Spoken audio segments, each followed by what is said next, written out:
Hello and benvenuto to Life's Questions and Lessons. I am your host, Charity Youngblood, and I am so grateful that you are here with me today.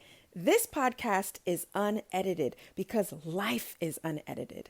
Now let's get started with our first question. How can I use my creativity every day? How can I use my creativity every day? So I thought about this question the other day when I was looking over my meal plan and I noticed all of the things that I'm not able to have. And if this is your first time listening to the podcast, I have a lot of issues with my stomach. There's a lot of foods, ingredients that hurt my stomach. And, I kind of have to be restrictive for other reasons as well. Like I like my body to feel a certain way and look a certain way. So I definitely have restrictions on that side of the house as well. But anyways, I was cooking something and I thought about how creative I am in the kitchen. So I typically eat now, I just switched back to low carb vegetables and lean protein. And so that eliminates a lot of different things. So for pasta, for example, I'll use zucchini noodles or I also don't eat dairy because it hurts my stomach. So I make cashew cream. So I thought about all these swaps that I do and how creative I get in the kitchen. And I was like, this is really where I get to use my creativity every day because I'm always cooking something.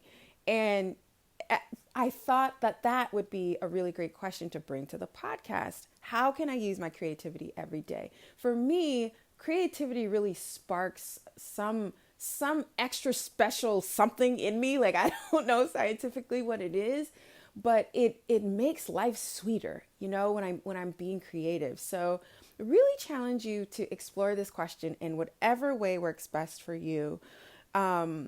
I think about, when something is constrained or restricted, that's when my creativity automatically gets turned on. So like I was saying, when I see a recipe that has dairy in it or a recipe that has a certain, other ingredients in it that hurt my stomach, I'm like, okay, I can't use that. What can I do?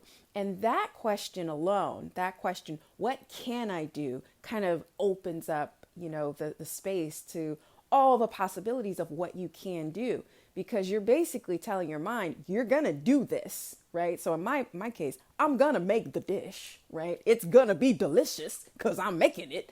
But, let's focus on what I can do. So I really challenge you to explore this question and encourage you to explore it in whatever way works best for you.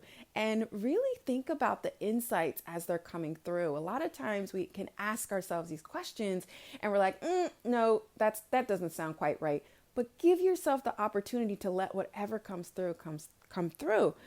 Because it really can lead you to a space that you didn't even know existed.